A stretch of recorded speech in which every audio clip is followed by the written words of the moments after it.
Assalamualaikum warahmatullahi wabarakatuh.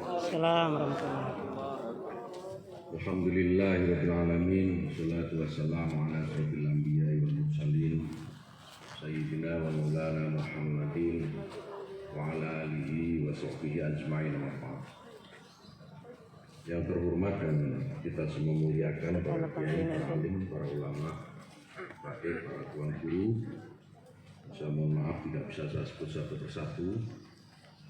Yang kita hormati Bapak Antimkan, Bapak Gubernur Nusa Tenggara Barat, Dr. Zulkifli Mansah, senior saya di kuliah dulu, dan beliau yang pantas jadi dokter. Saya ini nggak ada dokter, beda, ini salah tulis di belakang. Kalau saya ini dokter tapi dalam arti yang lain. Dokter saya itu mondoknya di kantor. Jadi saya lebih sering di kantor daripada di rumah, itu udah bener. Yang saya hormati sahabat saya, teman seperjuangan saya dulu di Jakarta, Pak Wali Kota Bima, Pak Lutfi Iskandar. Saya tahu bagaimana susah senangnya beliau di Jakarta, dan saya kira pantas kalau hari ini menjadi Wali Kota Bima, dan saya yakin ini baru batu lompatan pertama. Dan masih ada batu lompatan yang lain sampai insya Allah nanti jadi Presiden Republik Indonesia. Bima harus punya itu. Orang pintar sudah banyak, profesor sudah luar biasa berlimpah di Bima ini, tinggal tunggu presiden aja. Pak Lutfi nanti jadi presiden. Saya bersedia jadi menteri agamanya lagi.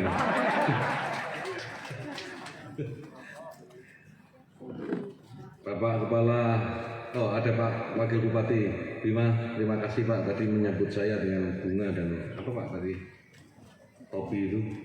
Saya harus lepas Pak, kalau saya pakai topi di sini gerah Pak, panas sekali di sini. Tapi terima kasih Pak, terima kasih. Bapak Kepala Kantor Wilayah Kementerian Agama Provinsi NTB, Pak Kiai, terima kasih. Dari kemarin saya reportkan, nganter saya terus itu kemana-mana. Itu antara dua nganter itu, karena memang tandim atau takut. Pak Zaidi, terima kasih Pak Kiai. Enggak, beliau ini saya tahu karena satu organisasi di luar pemerintahan bersama saya di Saking Waktu Baik, dan perhatiannya kepada kita semua, terutama kepada kalangan pondok pesantren, dan perhatian terhadap urusan-urusan keagamaan begitu tinggi. Dan beliau tadi di perjalanan selalu cerita ke saya bagaimana problem keumatan di Nusa Tenggara Barat. Saya mengapresiasi Pak, mudah-mudahan ini menjadi amal jariah kita semua. Yang saya hormati Bapak Kepala Kantor Kementerian Agama Kota Bima beserta seluruh jajarannya, serta tokoh masyarakat dan tamu undangan yang saya mohon maaf tidak bisa satu persatu, ada Pak Kapolres, kemudian Pak Dandim, Kak Jari, dan seterusnya, saya mohon maaf. Dan Bapak Ibu tamu undangan yang saya hormati dan saya muliakan. Untuk yang pertama, mari kita panjatkan puji syukur kehadirat Allah SWT. Alhamdulillah di Jumat yang berkah ini kita bisa sama-sama bersilaturahim. Ini kesempatan pertama saya bisa hadir di Kota Bima. Tadi Pak Gubernur juga menyatakan belum banyak menteri yang mau datang ke Bima. Alhamdulillah saya menjadi salah satu yang belum banyak itu. Ya, saya berterima kasih. Silaturahim ini sungguh sangat bermakna untuk kita semua, dan sekali lagi mudah-mudahan ini menjadi amal soleh kita semua. Bapak Ibu sekalian yang saya hormati, saya hanya ingin singkat saja karena ini kita harus segera sholat Jumat. Ketika Pak Wali Kota datang ke saya, beliau menyampaikan di Jakarta beliau menyampaikan bahwa Kota Bima akan memberikan aset yang dimilikinya kepada Kementerian Agama untuk dibuat perguruan tinggi IAIN di Kota Bima. Amin. Menjanjikan kepada saya 5 hektar, tapi diralat 10 hektar katanya. Sudah diralat 10 hektar, dan insya Allah 10 hektar ini akan kami terima, Kementerian Agama terima, dan dalam waktu yang paling cepat, secepat-cepatnya kita akan segera dirikan IAIN pertama di Kota Bima. Saya sudah melaporkan juga ke Pak Gubernur. Saya ini agak heran Pak Gubernur, kenapa di Bima kok banyak profesor? Karena profesor ini, guru besar ini menjadi syarat saya kepada Pak Wali Kota. Saya mau kalau ada guru besarnya meskipun statusnya baru aja. Oh banyak, saya kumpulkan semua profesor di Bima kata Pak Wali Kota. Dan siang ini Pak Wali Kota membuktikan omongannya. Kata Pak Agung, memang tradisi keilmuan di Kota Bima ini tinggi. Tradisi keilmuan, beliau menyebut beberapa tokoh besar itu yang memiliki kapasitas keilmuan yang tinggi yang muncul dari Bima ini. Dan alhamdulillah kalau begitu IAIN ini harus cepat-cepatnya harus berdiri dan menjadi cikal bakal queen. Jadi kita cukup IAIN saja. Kalau IAIN saja itu kan bensinya kurang, ya kurang. Jadi kalau N bolehlah sebagai tahap awal IAIN, tapi saya minta nanti dalam perkembangannya harus secepat-cepatnya bisa menjadi Universitas Islam Negeri, supaya beda tipis dengan kampusnya Pak Gubernur. Pak Gubernur Universitas Islam, UI sama UI-nya Pak. Saya juga dari UI, saya junior beliau, tapi nggak ada N-nya Pak. Jadi mohon maaf, kali ini Kementerian Agama yang mimpin dari UI, bukan UIN Pak. Ya, kita harus cepatnya bertransformasi menjadi UIN setelah nanti yang kita bentuk. Dan Bapak sekalian, Pak Wali Kota juga perlu saya laporkan, saya harus pending beberapa calon perguruan tinggi yang lain demi untuk IAIN Bima ini. Karena memang dalam situasi pandemi COVID-19 ini kan semua memiliki konsekuensi, termasuk konsekuensi penganggaran. Kita tidak bisa lagi leluasa membuat sekaligus beberapa sekolahan itu perguruan tinggi karena keterbatasan anggaran yang lebih difokuskan untuk penanganan COVID-19. Tapi saya ini kalau sama Pak Lutfi ini apapun yang diminta saya kasih.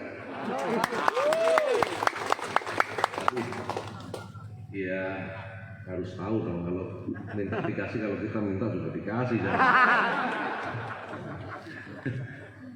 Apapun ya, teman lama saya tahu sekali, saya tahu sekali Pak Lutfi bagaimana suka dukanya dulu, saya tahu bagaimana di Jakarta itu ketika reformasi awal-awal bergulir, saya berdua dengan Pak Lutfi demo di DPR.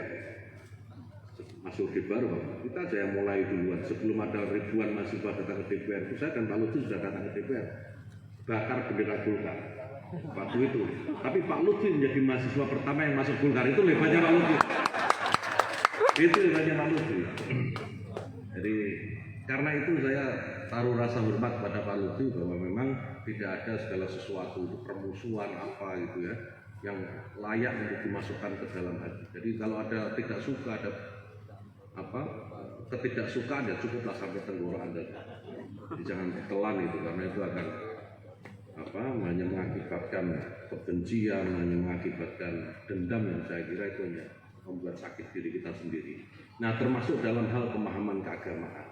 Saya kira dalam pemahaman keagamaan ini juga penting supaya kita ini jangan terlalu membabi buta.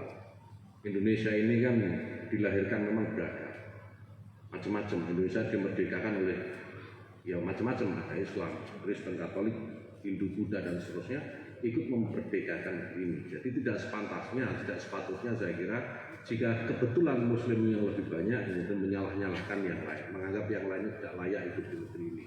Saya kira salah satu kenapa saya ingin mendorong IAIN segera lahir di bumi Bima ini juga untuk itu, agar proses moderasi beragama di Bima dan pada umumnya di NTB bisa berjalan dengan cepat. Moderasi beragama itu bukan agamanya yang kemudian direlatifkan, bukan agama yang dimoderatkan. Karena pemahaman agama itu nggak boleh moderat. Kalau agama, keyakinan terhadap agama itu harus kaku. Saya meyakini iman saya, maka iman saya inilah yang paling benar, itu biasa. Semua agama mengajarkan seperti itu. Tapi perilaku keagamaan kita yang kita moderatkan. Bukan berarti keyakinan kita yang kuat terhadap agama yang kita miliki kemudian menyebabkan kita menganggap yang lain keyakinannya tidak benar, tidak boleh. Jadi kita merelatifkan perilaku antar umat beragama. Mudah-mudahan IAIN yang sebentar lagi akan berdiri nanti ini menjadi semacam laboratorium semangat moderasi beragama, dan saya yakin itu bisa dan mungkin dilakukan di Bima ini. Bapak Ibu sekalian yang saya hormati, tentu besar harapan saya nanti para guru besar, profesor yang duduk di depan ini juga setia untuk mengawal, Pak. Karena saya khawatir semangatnya hanya ada di depan saja, nanti dalam perkembangannya luntur semangat itu. Mohon semangat ini dijaga, dipelihara, dan kita akan sama-sama membesarkan calon IAIN di Bima ini. Saya memiliki komitmen 100%, Pak, kalau ditakar 100%. Saya sudah mempelajari anatomi Bima gitu dari sisi sosiologis gitu, dari sisi sosiologis saya melihat dan memang harus ada IAIN di Bima ini. Saya bersyukur ini menjadi tonggak awal kita untuk mewujudkan ini. Bapak Ibu sekalian, di saat yang sama kemarin ketika Pak Lutfi, Pak Wali Kota bicara saya di Jakarta, ketemu saya, beliau sudah mengatakan akan menghibahkan selain tanah 10 hektar untuk IAIN, beliau akan memberikan madrasah, Pak Wali Kota ya, madrasah yang dimiliki satu desa. Saya belum tahu apakah itu hanya untuk membujuk saya, apa itu beneran. Saya iyakan saja, saya ini husnudon saja. Iya, dan kami siap kalau memang itu dibahkan kepada pemerintah, kita siap untuk menerima, dan artinya konsekuensi pemeliharaan dan seterusnya itu menjadi tanggung jawab pemerintah.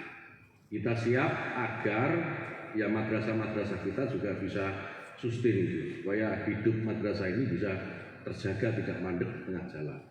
Kita siap kalau memang Pak Lutfi sudah tidak mampu, kami siap lah itu. Itu kira-kira Pak Lutfi. Dan Bapak Ibu sekalian,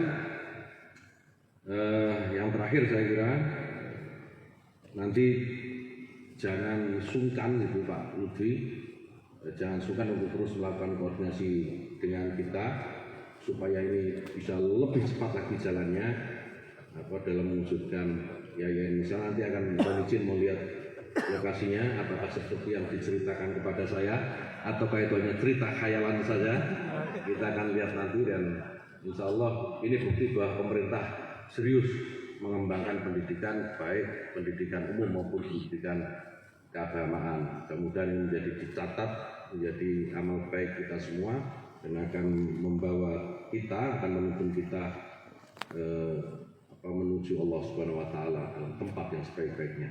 Saya kira demikian yang bisa saya sampaikan, Bapak Ibu sekalian. Terima kasih atas perhatian semua dan mohon maaf jika ada kekurangan, kesalahan dalam penyampaian.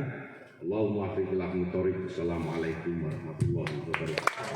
Mohon berkenan Bapak Menteri Agama Republik Indonesia untuk tetap berada di atas panggung dan akan dilanjutkan dengan penandatanganan prasasti. Dan mohon berkenan Bapak Gubernur Nusa Tenggara Barat, kemudian Bapak Wali Kota Bima, dan juga Kepala Kantor Wilayah Kementerian Agama Provinsi Nusa Tenggara Barat, Bapak Wakil Bupati Bima, kami persilakan untuk mendampingi dan menyaksikan Bapak Menteri Agama Republik Indonesia akan melakukan penandatanganan prasasti peresmian gedung baru sekolah